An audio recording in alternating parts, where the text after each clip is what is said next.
لیکن جو عورتیں صبر نہ کریں ان کے بارے میں بڑی سخت وعید ہے. عبد الرحمن بن شبل کہتے ہیں کہ رسول اللہ صلی اللہ علیہ وسلم نے فرمایا بے شک فساق جہنمی ہیں. کہا گیا اللہ کے رسول فساق کون ہے؟ جیسے فاسق ہوتا ہے نا اسی سے فساق. آپ نے فرمایا عورتیں. یہ عورتیں ہیں. ایک آدمی نے کہا اللہ کے رسول کیا وہ ہماری مائیں اور ہماری بہنیں اور ہماری بیویاں نہیں؟ آپ نے فرمایا کیوں نہیں، لیکن جب ان کو نعمتیں ملتی ہیں تو شکر نہیں کرتی اور جب ان کو آزمایا جاتا ہے تو صبر نہیں کرتی. یعنی مردوں کے مقابلے میں عورتوں کے اندر صبر کی صفت کم پائی جاتی. اس لیے ہمیں اور زیادہ ایفرٹ لگانے کی ضرورت ہے کہ ہم صابر و شاکر بن جائیں. سورۃ الملک میں اللہ تعالیٰ فرماتے ہیں الذی خلق الموت والحیاۃ لیبلوکم ایکم احسن عملا، کہ اس نے زندگی اور موت بنائی تاکہ تمہیں آزما کے دیکھے کہ تم میں اچھے کام کون کرتا ہے. ان آیات سے پتہ چلتا ہے کہ دنیا میں ہر انسان کو ضرور آزمایا جائے گا، یعنی ہر ایک کا امتحان ہوگا، کیونکہ اس دنیا میں ہم آئے ہی امتحان کے لیے ہیں. تو ہم بات یہ کر رہے تھے کہ اللہ تعالیٰ نے چونکہ امتحان کے لیے پیدا کیا ہے، اس لیے کبھی بھوک، کبھی مال، کبھی جان، کبھی پھل، کبھی فصلوں کی کمی، ان کے ساتھ انسان کا امتحان ہوتا رہتا ہے. کوئی نہ کوئی چیز زندگی میں مسئلہ کھڑا ہی رکھتی ہے. ایک مسئلے سے نکلتے ہیں ایک اور میں پھنس جاتے ہیں، ایک سے نکلتے ہیں ایک اور میں پھنس جاتے ہیں. یعنی کوئی نہ کوئی غم ہمیں لگا ہی رہتا ہے. تو ایسی صورت میں کیا کرنا چاہیے کہ جب کوئی مصیبت پہنچے تو کیا کہنا چاہیے؟ انا للہ و انا الیہ راجعون. کوئی چیز چلی گئی، ہم بھی اللہ کے، ہم بھی جانے والے. اپنی موت کو یاد کر لیں. یعنی جب کوئی فوت ہو تو اپنی موت یاد کریں، ہم نے بھی چلے جانا ہے، یہاں تھوڑی بیٹھے رہنا ہے. تو اس طرح مومن کے دل کو سہارا ہو جاتا ہے. وہ کسی کی وفات پر اتنا افسوس نہیں کرتا کہ اپنا آپ ہی گنوا دے، کپا دے، اپنے آپ کو ہی ختم کر دے. ایسا نہیں ہوتا، بلکہ وہ کیا کرتا ہے کہ صبر کرتا ہے. تو یاد رکھیے کہ کوئی بھی مصیبت اللہ کے اذن کے بغیر نہیں آتی. قرآن مجید میں آتا ہے وما اصاب من مصیبت الا باذن اللہ، کوئی مصیبت نہیں آتی مگر اللہ کی اجازت سے آتی. ومن یؤمن باللہ یہد قلبہ، اور جو اللہ پر ایمان رکھتا ہے، اللہ پہ اعتماد کرتا ہے، اللہ اس کے دل کو ہدایت بخشتا ہے. اس مصیبت کے اندھیرے میں بھی اللہ تعالیٰ اس کو صحیح رستہ دکھا دیتا ہے، اس کا حل بتا دیتا ہے. اور یہ بھی یاد رکھیے کہ یہ جو مصیبتیں وغیرہ ہیں یہ اللہ کے اذن سے جب آتی ہیں، اگر اللہ نہ چاہے تو آ بھی نہیں سکتی. یعنی یہ ہماری تقدیر میں ہوتی ہیں کہ اس بندے کو اس چیز سے آزمانا ہے. اور اگر کوئی چیز ہماری تقدیر میں نہیں تو ڈرنے کی بھی ضرورت نہیں. یہ جو ہم وہم کا شکار ہو جاتے ہیں نا، خوف کا، پتہ نہیں یہ نہ ہو جائے، پتہ نہیں میرے بڑھاپے میں کیا بنے گا، میری اولاد نہیں ہے، میری تو شادی بھی نہیں ہوئی، میرا کیا ہوگا. اگر جن کے بچے ہوتے ہیں وہ بھی کہتے ہیں پتہ نہیں بچے اچھے نکلیں گے نہ، پتہ نہیں ہمارا ساتھ دیں کہ نہ، پتہ نہیں کاروبار کو کچھ نہ ہو جائے، پتہ نہیں نوکری نہ چھوٹ جائے، پتہ نہیں یہ نہ ہو جائے. اس طرح کے توہم بھی نہیں کرنے چاہیے. یہ شیطان کے وسوسے ہوتے ہیں، کیونکہ اس کا پسندیدہ کام ہے بندہ مومن کو غمگین رکھنا.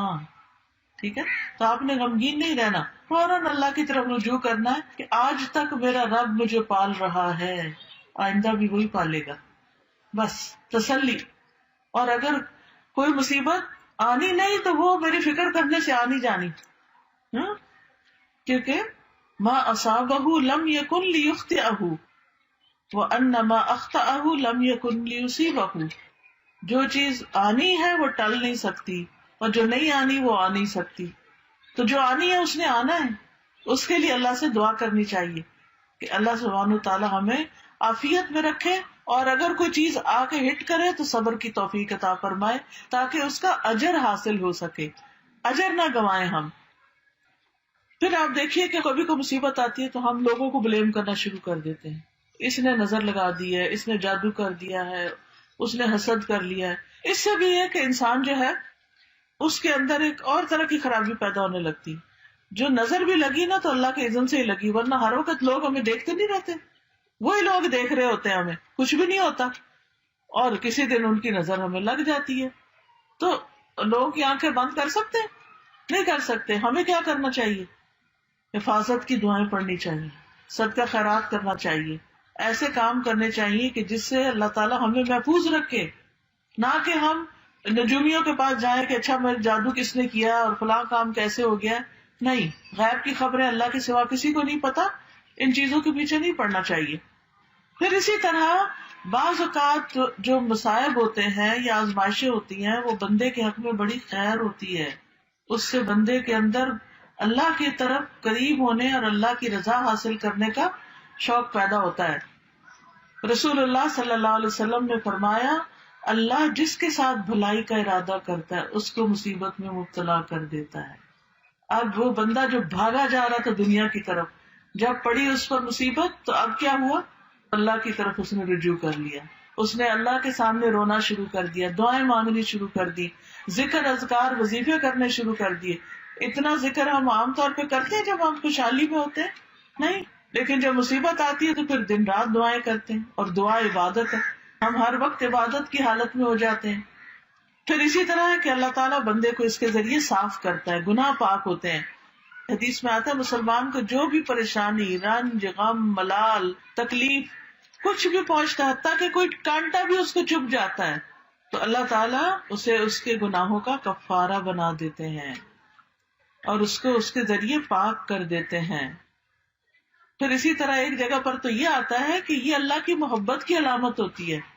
ہم تو جس سے محبت کرتے ہیں اس کو زیادہ اچھی اچھی چیزیں دیتے ہیں، لیکن اللہ کی محبت بندوں کی محبت سے مختلف ہے، وہ اس کو تکلیف میں مبتلا کر کے اپنی طرف لے آتے ہیں. حدیث میں آتا ہے اذا احب اللہ قوما ابتلاہم، جب اللہ کسی قوم سے، کچھ لوگوں سے محبت کرتا ہے تو ان کو امتحان میں مبتلا کر دیتا ہے، اور یہ اللہ کے قرب کی علامت ہوتی ہے.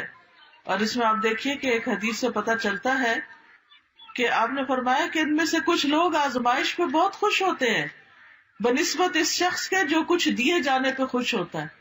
وہ امتحان پر کہتا ہے کہ اللہ نے ہم سے محبت کی، اللہ نے ہمیں یاد رکھا.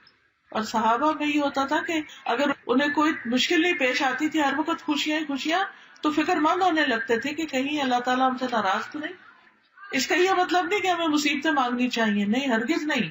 عافیت مانگنی چاہیے، عافیت کی دعا اللہ کو پسند ہے، لیکن اگر مشکل آ جائے تو مسکرا کے مقابلہ کرنا چاہیے، نہ کہ رونا پیٹنا ڈال دے.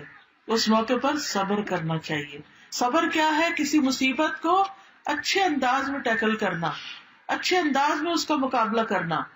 ابن تیمیہ کہتے ہیں کہ اللہ نے اپنی کتاب میں 90 سے زیادہ جگہ پر صبر کا ذکر فرمایا، 90 سے زیادہ جگہوں پر، اور 2 جگہ تو اللہ تعالیٰ نے اس کو صبر اور نماز کو ساتھ ساتھ بیان کیا ہے. وَاسْتَعِینُوا بِالصَّبْرِ وَالصَّلَاةِ، صبر انبیاء کی صفت ہے.